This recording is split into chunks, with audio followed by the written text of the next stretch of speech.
Hello, everybody. Welcome to the Write or Die Show. I'm your host, Randi-lee. On the show, we interview other writers and we talk about mental health from their personal journeys. If you have not already hit that like and subscribe button, go ahead, do that now so that you never miss an episode. So today with us, we've got Doug Weissman. How are you? I'm doing well, thanks. Sorry, my dog was just sniffing my ankle, tickled a little bit, so just adds That's to my to- day. that's totally okay. What kind of dog? She is a pit lab Dane mix, so she is a beast. She's lovely and darling, and exactly like Scooby-Doo. Love her. I don't even know her, but I love her. Yeah, she's a snuggle bug. She loves to snuggle with my 3-year-old or my wife. She kicks me out of bed, and she's afraid of everything. So, I mean, rightly so. You should be kicked yeah. out of bed. Oh, 100%. Honestly, if I'm in bed past 5 a.m., she gets mad at me, kicks me That out. well, see, you have a live-in alarm clock. Exactly. And It's really, that's perfect. it. It's not so good on weekends, but it's great on weekdays. It's good every day. She just wants you to get up. Don't toil the life away by sleeping.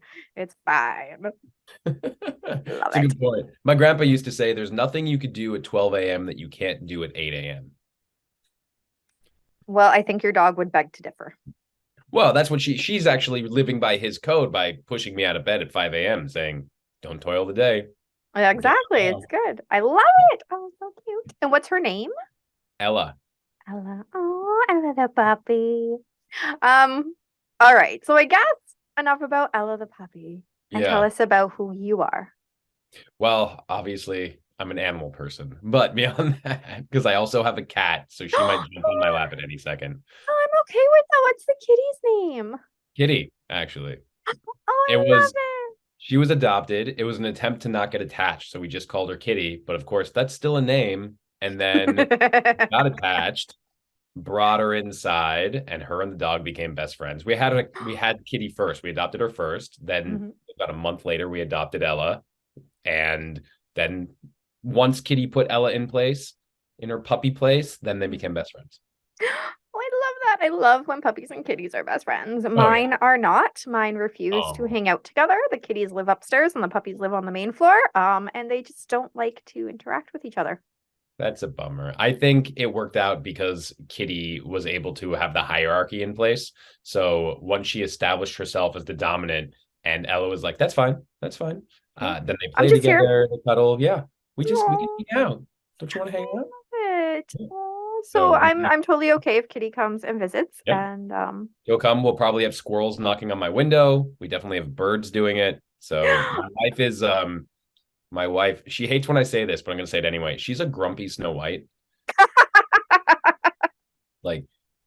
Like imagine Snow White. She walks into the woods and all the animals just follow her. And Mhm. that is my wife, but she's not a morning person. So she'll like go out with a cup of coffee, just angry at being awake, but enjoying all the animals flocking to her. I love it. I don't know. She shouldn't be mad at that. I think that's a compliment. I Yeah. like it. So other than being an animal But that's person, me. a husband, a father, we've A figured out father. those things. Yeah. So I'm a travel writer and a novelist. I started traveling internationally in 2006 and I just kind of never looked back. And it's one of those things that I don't necessarily define myself by, but I also can't separate it from myself, if that makes sense, Okay. Yeah. because of so many of my life experiences happened while I was traveling, and many connections I made happen when I was traveling. And then it shaped my worldview of always wanting to just build connections and hear stories and collect stories and share stories. So Hmm. it's just become intertwined, like my dog sniffing my ankle. I love it. I'm so distracted now that I know there's a puppy there. So- Apparently, me too. right? I know my puppy is barking right now at who knows what, could be anything. So, let's jump into the hot topic of the episode, mental health. Yeah. And what mental health are we going to be talking about today? Depression. That's a popular one. I'm Pop- sure. It I'm sure, is. especially among writers. I'm sure it's a big Yeah. one. It really is. So start your story Yeah. wherever makes the most sense, and I'll just jump in and interject randomly. No, that sounds perfect. I have to pose the question of whether I became a writer because of depression or whether I have depression because I'm a writer. So Mm. I'm teasing. It's actually, I know that I had depression long before I ever became a writer, but I was about 12 when Oh, I wow. started showing signs of depression. And it's one of those things. I mean, so many mental health issues come about at that time when you're becoming a teenager. I mean, you're Uh, developing so many ways, Adolescence and right? hormones. It's great, Exactly. It's right. It's like, hey, you're changing. You feel awkward around everyone. You don't really know who you are, what you want, or what you like. So right? let's throw this mental health challenge into the mix just for fun, Yep. just to see if you survive. And it was my mom was diagnosed with cancer around the same time. Oh no. She survived. She's doing great. She's yeah, 20 almost 25 years remission, which is amazing. But it Wow. was just on top of these things, and then all of a sudden I like don't understand why I'm just having like this depressive rage and not able to understand my emotions. And yeah, part of it's just shifting hormones, but part of it was depression and not really understanding what it was, why it's there. And this was about 99, 2000. So it Okay. wasn't really talked about. You would kind of see it and it was still taboo, especially as, boomers, my parents, boomer generation, are still Yeah. coming to terms with the concept of like, do we talk about things? Do we Yeah. share mental health issues? What do we do in this situation? And it went Right. down that path of feeling, what is it, feeling a bit like I need to hide it. Yeah, because our parents, I mean, my mom's right there with you. I think my depression 2001-ish. Yeah. So very close. I totally get what you're saying. Those boomers were like, we don't talk about our feelings. You shove them to the side, put them in a box, go to work, make some money, come home, make some dinner. Like that's what Yeah. you did. Have a drink, maybe. Right. And that was part of the problem, right? They're Yeah. hiding all of their worries. They don't want to talk about it, but then they're medicating with like alcohol and other things. So Yeah, no, that's exactly it. And you kind of it's looking back, you see it. And it wasn't necessarily my parents, but I'm a Jewish and I have a big, loud Jewish family. But it was just this interesting disconnect between like what emotions you're allowed to share in yeah, that big boisterous way and what emotions you still have to hide. And it wasn't cognizant and it wasn't overtly shameful, right? They weren't sitting there telling me I right. had to hide it, but just by not really talking about it or by feeling uncomfortable talking about it, all of a sudden it became shameful. Yes. That is such a good point. Oh my goodness. So it really is this, as kids and even as young teenagers, right? What you learn from the world is what you see. So what you see your parents do, what you see on TV, that kind of thing, that shapes what you know is to be right with sharing. So if you see your parents just, I was right there with you. My mom, she hid all of her feelings other than like my mom was I love you and that kind of thing. Yeah. Like, but if it came to strong emotions of, sadness or depression, something like that, she didn't talk about it. She didn't show it. And in her mind, it's, I'm being a strong mom. I'm holding it together for you, which, it's not a bad thing. And yet I was going, okay, so I can't tell you how I feel either. Right. I read or not read. I saw this interview with Ryan Reynolds, the actor slash incredible businessman. I know he's all over the place. Sexy man. Yes, Yeah, yes. sexy man. Like if I had a body like Ryan Reynolds, I think I would just quit everything and hang out for a minute. But he mentioned when he was growing up, it was like his parents were always just like, I just want my kids to be happy, right? But now you're at an age when you look and you realize like, oh, I just want my kids to feel their feelings, right? It's not because if you just want to be happy, all of a sudden, again, it comes back to that shame of, oh, don't be sad, don't feel sadness, always pretend to be happy. My mom's famous saying growing up, fake it till you make it. And Mm-hmm. again, she didn't mean anything bad by it because, like you said, that you just wanted your kids to be happy. But feeling, I like how you said that. Feel it. I just want my kids to feel their feelings. Yeah. That's where it's at. Yeah. Yeah. I mean, I'm 36 and I struggle with feeling my feelings. Like I know I know when I'm sad. I know when I'm angry. I know, but what do I do with it? And I feel like I have to change it. Like it's not okay for me to be angry. I can't be Mhm. grumpy today. I have to be happy, or I have to do this other Right? thing. Just fake it Yeah. till you make it. Yeah. Where Yep. exactly. And My I mom mean, always. grace comes in handy in so many ways. Not there. Right. Right? Exactly. And it's actually funny when you're talking about, I know when I'm sad, I know when I'm happy, but there's this range of emotions that in my 30s, I can't even say what they are. Like I can't pinpoint them because it was years of, you don't get to feel those because my mom just wanted me to be happy, which Yeah. as a parent, I want my kids to be happy too, but I also realize that you can't be happy 24/7. Yeah. So actually in therapy, when I first started going back a couple months ago now, and she gave me this chart with some emotions on it because she always start every session with, "How you feeling today?" "Fine." "Well, fine's not an emotion." "I don't know." So I'd have to actually look at this chart and try and pick what it was. And I'm Oh, like, wow. wow, Yeah. it's crazy. Like I know what happy is, sad, angry, but like these others, slightly annoyed or, Yeah. guilty and all these other ones.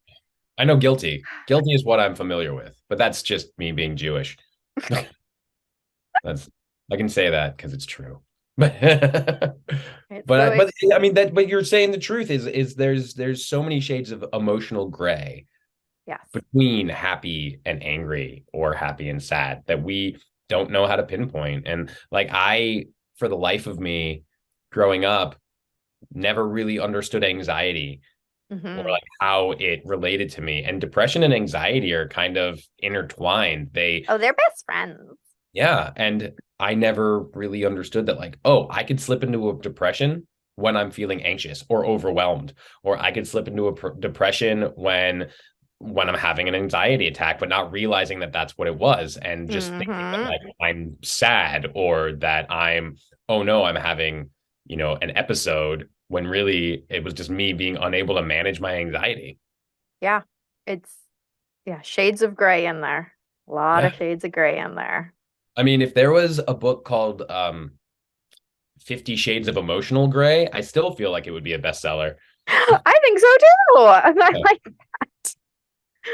I know, because 50 Shades of Grey pop in my head. I'm like, oh wait, that's already a book. Don't say that. Right? Yeah, that's why you have to put emotional Emotional. gray in there. I But got you. it's one thing that I tried to explore with my book that just came out, Life Between Seconds, was all about how we deal with trauma. And so like my depression and how I still manage it and deal with it, and the ways that it affects me now differently as like a husband and a father, as opposed to when I was a 12 or 13-year-old. Yeah. It's no longer, I would say, when I'm younger, it was not on purpose, but of course you're so self-absorbed, as you should be. The world revolves around you when you're a kid or a teenager because you Hmm. don't know the world. And then now oh, other people rely on me, but does it help?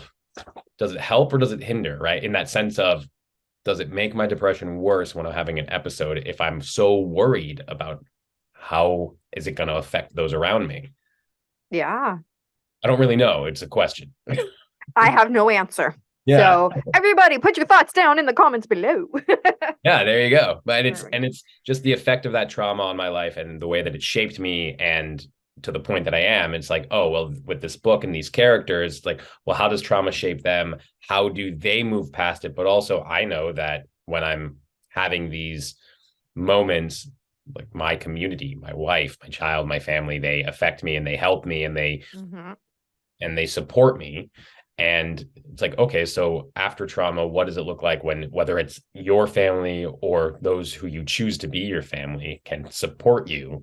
Yes. And at a certain point, it's like the trauma that you might have grown around and defined yourself by. And like I said, I define myself by travel, or I don't define myself by travel, but it's a huge part of my life. That idea of like a trauma, you can define yourself by it, or you can have it be a huge part of your life that you learn from, but it's not the definition of who you are. And I it's like, like that. is that question raised and moved past? Yeah. That's fantastic. Trauma does not define me. I like it. Um, so Shades of emotional gray. That's that's right. 50 Shades of Emotional Gray. So let's go back to the early 2000s, Yeah. and you're starting. Yeah, I know, I'm scary, sorry, right? it feels like we're already back there because of the clothing and the music that's come around again. Right, So, I know, I know. I don't mind at all, oh actually. no, neither do I. Yeah. So you're starting to have the traits of depression. It's starting to impact you. What happened from there? So we already talked about how you had to kind of you felt like you needed to hide it. So how did it manifest and eventually come to the light? It manifested in me acting out as stupid teenagers do. Um, and but because of it, it was no longer hidden. I wasn't able to hide it. When I'm sitting there getting sent to the principal's office or the dean's office and Yeah. I'm floundering in school and I'm falling asleep and I'm ignoring people and I'm just being kind of a douchebag, as so many teenagers are, Right. right? But because of all the things we already talked about, the inability to express my emotions and not understanding what's going on with me, trying to fit into a degree and find my own voice and who I am, but in that trying to figure out how I'm managing this thing that I don't really understand. Yep. And finally it came to a head where I was in the dean's office and they called my mom in and I was kind of just like broke down and had this like, Oh, well, I'm doing all these things and I don't know what's going on with me and I can't explain it and I can't express it and I don't know who to talk to. And that's hard. it was super hard. I mean, it was hard because it's hard on levels beyond just the surface, right? Because it's one, being a cisgender male at that time in the early 2000s, like things have changed so much in 20 years, but like Oh yeah. vulnerability was not a thing. Like you still were not supposed to be vulnerable. You Hmm. still were supposed to be macho. You still were supposed to demonstrate, manliness and, I buck up and I can carry all my burdens. And it wasn't until I would say even 10 years later that it became more acceptable to demonstrate that you're human and flawed and vulnerability is You're a human and super. flawed? What? Yeah, right. I had no idea. It's why I wear scarves, to remind myself, hey, i can I can show a little flair, There like. you go. But and it's cold today, but other than that, but and so it was, and then trying to be truthful to a parent that is sick and also that you've been Oh, hiding was things was from. that at the time that your mom had cancer? Yeah. Oh, Yeah. So it's all these things, like another reason to hide the whole thing was like, well, I don't want to. I mean, even as self-absorbed as I was as a teenager, it's still like, well, I know I shouldn't be sharing these things with someone who's going through something. right. Yeah. Never thinking about like, oh, well, I'm also affected by this. I'm going through something too, obviously different, but still within the ecosystem of that moment. Yeah. Yeah. Oh, So it was hard. And then being vulnerable and saying all these things in front of a dean who I respected. She was one of those one of those people who were, it was tough love. Like okay. she always knew what each student could take, right? So she never pushed to the breaking point because she knew everyone individually. And Oh, that's what that's so nice. that what was beautiful about her. She wasn't just one of those ones who only knew the bad kids. She knew everybody and she wanted to know everybody. And so she got to know them and push them to their limit, but not to the breaking point. And with me, she knew what I needed. She kind of understood. Like, Well, that's awesome. yeah, I remember Miss Millard. I will always remember her. So Well, maybe one day she'll hear this episode and know that you really appreciated her. maybe I hope so. And I will get a little morbid. I don't know if she passed away or not. She was like in her 60s and or yeah, late 60s and in 2000. So Okay. Well, who knows? who knows? Who knows? People are living longer. There's like centenarians I read this morning are like the fastest growing age group in the world or something crazy like that. Okay. I Yeah. definitely didn't know that, but that's okay. Neither did I. Okay. Read it this morning. Don't know if it's true. I didn't fact check it, but it was definitely an interesting comment. Right? I know I say to my husband all the time, I'll be like, so I saw this article, whatever it is, the title. I go, Yeah. I didn't read it, so don't ask me any questions, but isn't that Right. interesting? Saw the headline. All I need. Chat GPT told me that This is the truth. Exactly. Yeah, yeah. My husband's my source of news because he actually like reads the article or listens to it or whatever. Yeah. I'm just like, oh, I got the title, it's fine. I'm usually your husband in that. I usually like deep dive into the article, or especially when it's just flagrant, like they're just trying to get your attention with something scary, and I'm like, all right, well, Mm, now I have to read it to make sure that I know what it's. And then you read it and you're like, this is just completely wrong. They right? took this Yeah. completely out of context. There are times that I will like if something grabs my attention, I'll read it. But yeah, I hate when they take it out of context. It drives me nuts. Nuts. I'm like, why did I just waste my time reading this? Oh yeah, to find out that I don't have to be as scared as they told me I had to be. Oh, it's so frustrating. So Yeah. frustrating. Um, anyways, so you had this breakdown. Then what? How did your mom react? She cried. My mom's a crier. Uh, Okay, okay. and She's we allowed. Yeah, right. And we decided that I'd go to, and this was my first foray into therapy, and Okay. it did not go well. Oh no. I was totally willing to do it.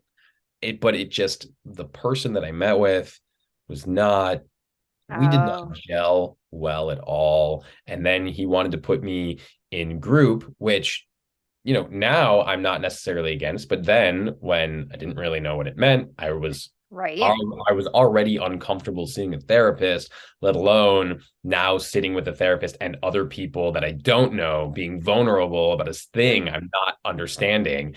And so it just didn't work for me. And it was like a couple months, and all I would really do is pick fights with the therapist. Oh And no, no, no, no.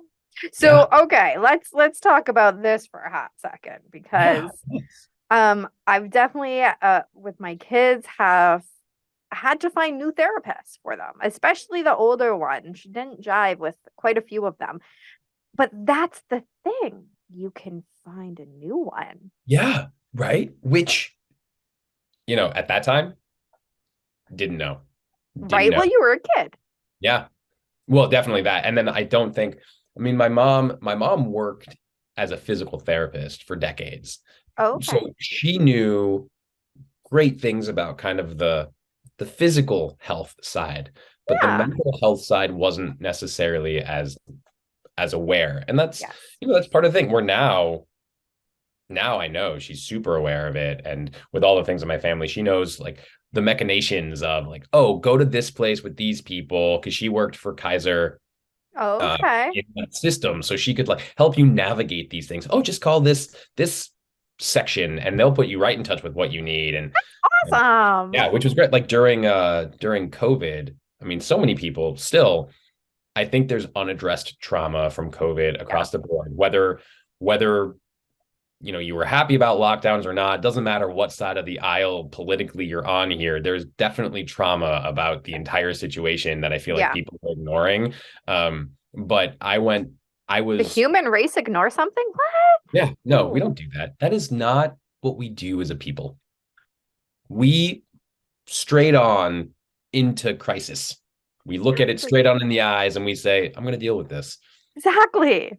Yeah, but that's what I did. I talked to my mom. I got the right numbers to find a therapist through Good. the healthcare system at the time, because I had, one, the trauma of the entire thing, the isolation of the entire Yep. thing. And then I had lost like all my jobs. I always have a few Ooh. of them. I'd lost all of them because I was a travel writer. Like, who needs a travel writer that time? But I was able to like piece Yeah. together, but it was just traumatic, and coming back to that like stigma of manhood, of like, Yep. I can't take care of my family. I just got laid off and lost all my jobs. How am I going to support me and them? Yeah. And so there are still stigmas, and that those stigmas still feed into that depression that I get, and these like low lows. I mean, this is the manicness of mental health challenges are, I'm not going to say overlooked, but are definitely an issue that I feel like people don't recognize, because Yes. my depression is like sink down deep. I don't want to get out of bed, but then I'll have these really high highs that oh, Getting wow. stuff done. I just wrote an entire novel in one day, and I also took the kid to the park and we built a playhouse and it's only been 24 hours. This is amazing. And then the next day it's like, oh, look, a bed. This looks cozy and I'm never leaving. Right? Yes, oh yeah, okay. Totally get it. So that was, I mean, yeah, tangential, but still it circles back around to this whole thing of not knowing that Yeah. the right therapist can be a big difference, because it turned me off to therapy for 20 years Oof, almost, because I thought that would be my experience. everywhere. Yeah, Yeah. Yep. And I've definitely heard that before, right? And that's why whenever that topic comes up, which is frequent, I'm sure. Yeah. I always have to throw it in there. You can find a different one. Yeah. Um, People need to okay. know. It's not something that I feel people know. Just like with your doctor, like you don't have to go to the same doctor. You can find a different I'm one if in you're not Canada. Good jiving. luck. Well, there you go. I mean, I don't know. I'm in America. It's like the US healthcare system, really. But I would take that over this. Otherwise, oh yeah, no, our healthcare system sucks. Whatever doctor you're lucky enough to get, if you get one, you're pretty much stuck with. oh wow. Okay, here you have the option, but you just have to be able to afford healthcare. Yeah. Oh yeah, there's good and bad about both Yeah. systems. There's Oh not yeah. one that is better than the other. They have different pros and cons. Every time. Yeah. We should do a Venn diagram, just because Oh, there you go. I love Venn diagrams only because this is true. This is true. I love graphic tees. Like they're my favorite. And there was this one that I saw of, it was a duck playing a guitar and a beaver playing a keyboard, and then a Venn diagram of a duckbill platypus playing a guitar. Oh my gosh. So now I want to use Venn diagrams whenever possible. I like it. I really like it. Well, I have a merch store. How can we make a Venn diagram into the merch store with mental health? I'll figure that out. Yeah. I mean, Ponder maybe it. it just is stealing the whole duckbill platypus idea because it makes people happy. It's true. It's true. I mean, platypus is platypi. I think it's Um, platypus, actually. yeah, yeah. Yeah. They're pretty awesome, actually. They're They are super interesting. yeah, I love them. I love them. Yeah. Anyways, so 20 years goes by. What do you do in those 20 years for trying to manage your depression? Yeah. Yeah. I realize how, I don't want to say much easier, but maybe how less of a challenge it might have been if I had understood what I could have done then, right? And the steps I could have taken. Yeah. But it became just this process of finding ways I felt I could express myself that made me feel, I don't want to say, I'm gonna say human, but it's not necessarily what I mean. But it just, normality is kind of the balance that I was looking for, even though, Yeah. what is normal and who does this, I, but I just get I get feeling, what you're saying yeah, because feeling I've like been there. myself, right? Feeling like myself is, I guess, Oh, the I way like that I that. would say. Yeah. And it's like, what can I do to make sure I feel like myself as often as So what possible? kind of activities made you feel like that? So, one, being active helped. So I played a lot of soccer and I was in a youth group that I was very active with. But then also, that's when I really, really started writing as a thing, and not just like angsty teenage poetry, which I'm sure 90% of us have done, but just storytelling. And it's when I Oh, started yes. the first time I wrote anything. I was in second grade, and I thought it would be funny to write a story about like the unhappily ever after of Cinderella. I was starting this contrarian, like, I'm not gonna go with Yeah, them, yeah, yeah. right? And so I wrote it, and my friend did the illustrations, and then my teacher loved it so much, thought it was so funny, we read it to the class. But then when I get to that point as a teenager, it's like, oh, I'm gonna start writing these stories, just any creative story I could think of. And it went into college, and I was like, okay, well, now I'm going to take a creative writing class because I'm really interested in storytelling. And that kind of solidified the idea of writing as something more than just a way to express my emotions and privately deal with these things that I outwardly feel uncomfortable telling people. Yes. That was my first thing I did too. Yeah. As a teenager, I started, well, mine was poetry, but still, I couldn't tell people these things, so I wrote them Mm-hmm. So That's the thing. similar. Yeah, right. I Must be wonder those if, early 2000 vibes. totally, right? Like a My Chemical Romance is just Right? piping through all these sad feelings and angsty punk rock, which I was totally a punk rock kid. But I loved The Used. yeah. Oh yeah, that's a good one. That's a That's a good good one. reference. I kind of wonder is like, I mean, being a teenager and writing angsty poetry is just part of youth. But I wonder if now that it's okay and acceptable to talk about your feelings and these mental health challenges that you're having, if we're gonna get less angsty poetry. Oh no, we don't want less of Yeah. Are we going to be ruining an entire rite of passage? it. Ooh, I don't know. That's it. The show's canceled. I'm done. Yeah, right. We have to turn back the clock here. We're going to go back in time to make sure we don't make talking about our feelings acceptable just so we could have more angsty teenage poetry. Or okay, better idea because I think we're on to something with talking about our feelings. Oh yeah, that's a good point. No angsty teenagers are allowed to listen.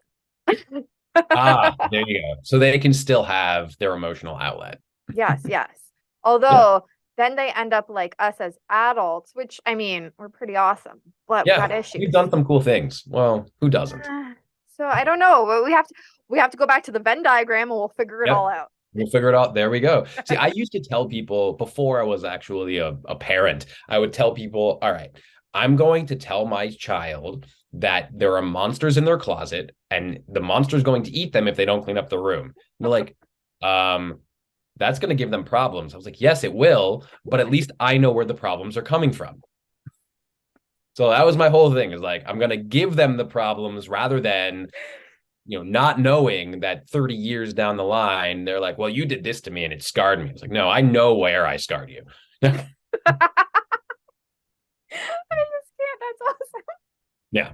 So then I became a father and I'm like, yeah, I'm not going to do that. Yeah, right. I don't want to actually see you sad and scared in your bedroom. Right. Yeah. Yeah. Oh my gosh. I'm just picturing it though, like in a cartoon version of it, and Oh, it's yeah. hilarious. Well, the Hilarious. cartoon version takes it one step further. The cartoon version then says, oh, the monsters will eat you like it did your sister. And then the child will say, well, I don't have a sister. And then I would say, exactly. This needs to be written down. It's amazing. Amazing. Well, it's recorded, so I think it's a start. True. We just did it. It's copyrighted. It's ours now. Mm-hmm. So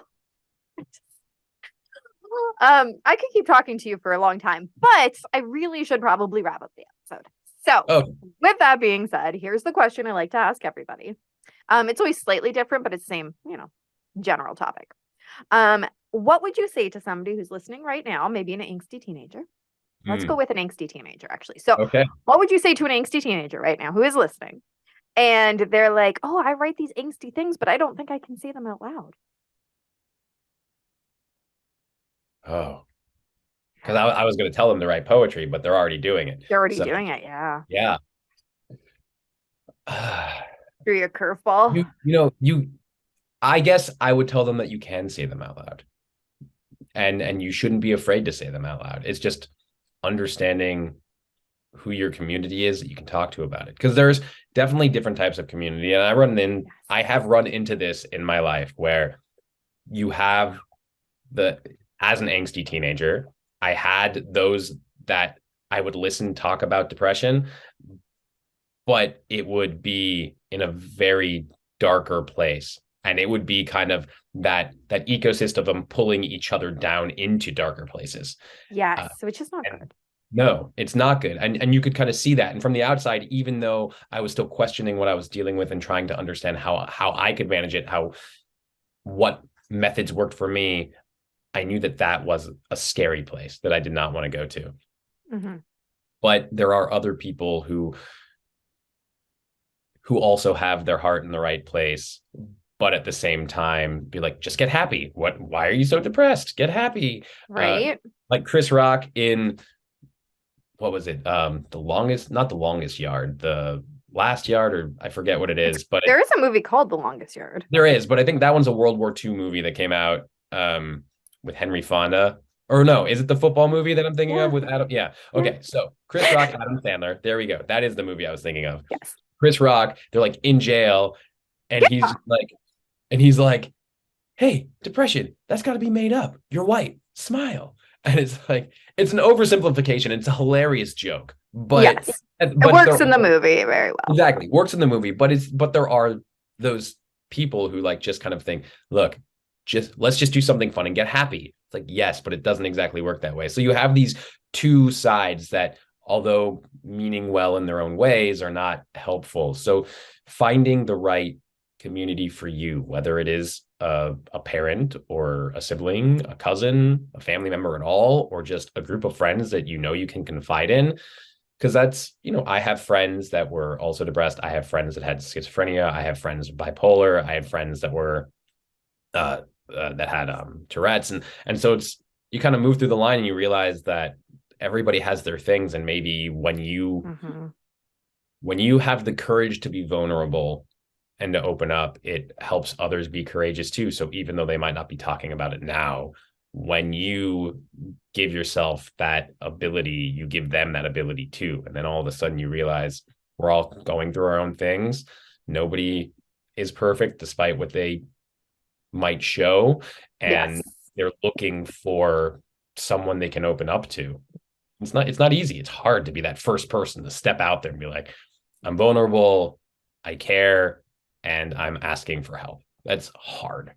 That is great non-advice, because we don't give advice.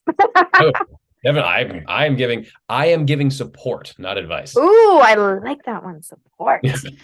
Yeah.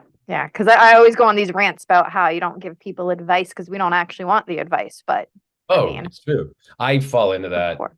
I like support. I am like the total awful advice giver. Like somebody comes to me and they're like, oh, I'm having this. And they just want to like lay out their problems and vent. And I'm like, oh, we'll fix it by doing this and blah, blah. And then in the aftermath, I'm like, that's not what they wanted. No, they just wanted to vent. They just want somebody to listen. Yep. So we don't give advice on the show. We give support and choices. And choices. I love that too. People want choices. They do. My kid, when he was younger, I used to be like, okay, it's time to go to bed. Well, what's my other choice? I'm like, go to bed or you're grounded. And he's like, no, but you always get 3 choices. I'm like, okay, go to bed or you're grounded, or you're grounded for longer. Which did he choose? Usually it was go to bed. Yeah. Oh, okay. It's better than giving him the option of go to bed or you're grounded or tacos. Because I feel like he would have picked tacos. Yeah. I mean, most people would. You have to be great not to. Exactly. But yeah, so my kid always taught me you had choices. And it actually got me thinking, because you do always have a choice. Just one sometimes is not a good option. Right. But it's still a choice. And that's when people are like, I have no choice. Like, no, you have a choice. They're just not necessarily like equatable. Like one's a bad choice, one's a worse choice, but there's still a choice. Exactly. Yep. So that's what my kid taught me right from that very young age. It was like 2, well, not 2, but like 3, 4, right from that young age. And I'm just like, the other choices, you have to listen to me. I don't know. Well, my 3-year-old is headstrong, and it's hard to tell if she just isn't listening or if she just knows to ignore it. So we're dealing with that at the moment. Yeah. I mean, it can be really fun in some ways because I want her to be independent and strong-minded. Right? Yes. At the same time, I just want her to listen. Like, just go to bed. Yeah. So what have you written and where do we find it? Yeah, so I have written a novel called Life Between Seconds. I mentioned it earlier. It is about trauma. It's about found family epic, family saga. There's magic in it, and it really speaks to a bit of my experience. It's not a veiled biography by any means, but in anything that I write, I put my own experience into the writing, as so many writers do, because it helps texture it. It helps bring authenticity and truth to the story. Exactly. But you can find it on Amazon, Barnes & Noble. It's on Target, which I was always excited. Just the fact that that I could be there, that my name is associated. Right? That's cool. I'd love for you to find it. Love to hear your thoughts. You can find me. I'm really active on LinkedIn, Instagram, Facebook, all Douglas Weissman. You can also reach me at my website, douglasweissman.com. Luckily, my name's not very common, so I'm really easy to find in all these places. But again, Life Between Seconds, I think it's a really good meditation on the little moments in life that make big impacts and how relationships can really help you through hard times. Yes. And I think that's on my list to read, right? You gave me a copy, I believe. I did give you a copy. Yeah. I am excited for when you get around to it. I know you get a slew of books. Yes, yes. So it's on the list. Don't worry, it's there. Yeah. That's right. I'm Um, on lots of lists. Like I am, I think 1,845th on the Amazon bestseller list. that's Yeah. exciting. Well, the fact that I cracked 2 million, that's You got it. You got big it. deal. So we're gonna put all of the links down in the description below so you can click on them, follow. And that's yeah, thanks for coming on. This is so much fun. I had a blast. Thank you. And in case you couldn't tell, I'm definitely not having one of my depression episodes at the moment. Me neither. Look at Right? us. The fact that we got out of bed, we're wearing clothes, it's a Exactly. start. Even some deodorant, brush my hair. You made it farther than I did. Yeah, well, you might get there later. Yeah, yeah. There's still like 8 more hours that I could put on deodorant and brush my hair. Yeah, but your hair looks fine. You could pretend like it's already brushed. You're right, and I have been doing this a lot during our calls, so maybe that helps. Exactly. It's already brushed. It's fine. You've I'm made cool with it. it. I like that kind of that early 90s messy hair look Right? without, Yeah. but I don't have like the waves to pull off with the bleached tips or Oh my whatever. gosh, bleach tips. That's right. Yeah, those will probably come back. Like the perm is Oh my back now. gosh. So bleach Yes. tips will be next. Yeah, yeah. I'm scared now. All right. So thank you so much for being on this show. That was my pleasure. Thanks for having me. As always, thank you so much for the amazing guests that we have on the show. Be sure to check out their links down in the description below. If you want to support the channel, go ahead and check out our merch store. We've got some very cool things on there. That's my favorite. Sorry, I'm busy ending the stigma. But there's some other very cool designs. 10% of the proceeds always goes back to the Canadian Mental Health Association. Be sure to follow us on Facebook at RB Media because we have some great new shows coming up and you never want to miss any of those episodes. And remember, the only way to end the stigma of mental health is to speak openly and honestly. Bye.